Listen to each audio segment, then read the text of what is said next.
Tahukah kamu, cermin yang kita gunakan setiap hari untuk berdandan atau melihat pantulan diri ternyata punya sejarah panjang yang penuh mitos dan inovasi.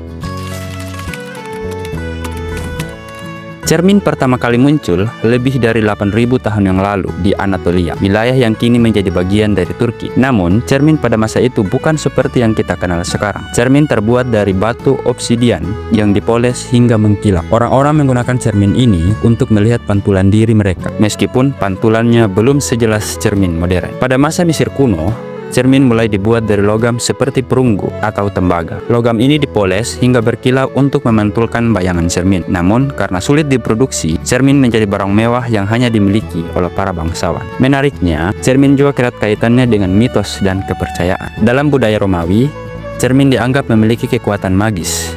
Dan jika cermin pecah, dipercaya akan membawa nasib buruk selama 7 tahun. Tradisi ini bahkan masih dipercaya oleh sebagian orang hingga sekarang. Lompatan besar dalam sejarah cermin terjadi pada abad ke-13 di Venesia, Italia. Para pengrajin Venesia menciptakan cermin dari kaca dengan lapisan perak di bagian belakangnya. Teknologi ini menghasilkan pantulan yang jauh lebih jelas dan realistis.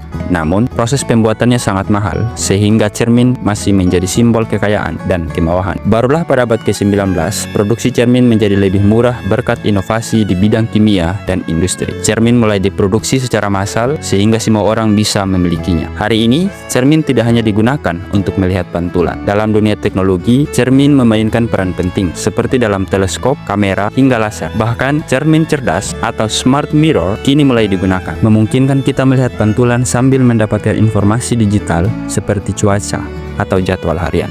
Jadi, cermin bukan hanya sekedar alat untuk melihat diri sendiri, tetapi juga benda yang merefleksikan perjalanan panjang manusia dalam teknologi, seni, dan budaya. Siapa sangka, benda kecil yang ada di rumah kita ini punya sejarah yang begitu besar.